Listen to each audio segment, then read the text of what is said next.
नाशिकच्या अंबडगाव परिसरात मानवतेला काळिमा फासणारी अत्यंत संतापजनक आणि धक्कादायक घटना उघडकीस आली आहे। अंबड गावाजवळील मच्छी बाजार परिसरात कचरा कुंडीत तब्बल 3 महिन्याच्या नवजात अर्भकाचा छिन्नविच्छिन्न अवस्थेतील मृतदेह आढळून आल्यानं संपूर्ण परिसर हादरून गेला। या घटनेमुळे नागरिकांमध्ये संताप व्यक्त केला जात असून सकाळच्या वेळी परिसरात मोठी खळबळ उडाली।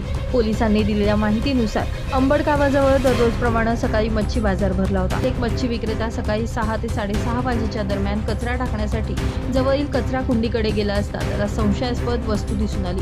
जवळ जाऊन पाहणी केली असता त्या ठिकाणी एका 3 महिन्याच्या अर्भकाचा मृतदेह पडलेला असल्याचं त्याच्या निदर्शनास आलं। अर्भकाची अवस्था अत्यंत विदारक असून मृतदेह छिन्नविच्छिन्न अवस्थेत असल्याचं सांगण्यात येते। घटनेची माहिती मिळताच स्थानिक नागरिकांनी तात्काळ चुंचाळे पोलीस ठाण्याशी संपर्क साधला।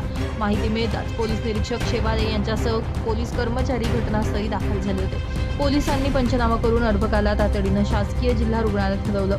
दरम्यान एवढ्या निर्दयीपणे अर्भकाला कचरा कुंडीत फेकून देण्यामागं नेमकं कारण काय, हे अर्भक कुणाचं आहे, मृत्यू नेमका कसा झाला, अर्भकाला येथे आणून टाकणारे कोण, याबाबत विविध तर्कवितर्क लावले जात असून संपूर्ण परिसरात भीती आणि संतापाचं वातावरण निर्माण झालंय। या प्रकरणाचा पुढील तपास चुंचाळे पोलीस करत असून परिसरातील सीसीटीव्ही फुटेज, स्थानिकांची चौकशी तसेच इतर तांत्रिक बाबींच्या आधारे आरोपींचा शोध घेण्याचं काम सुरू आहे।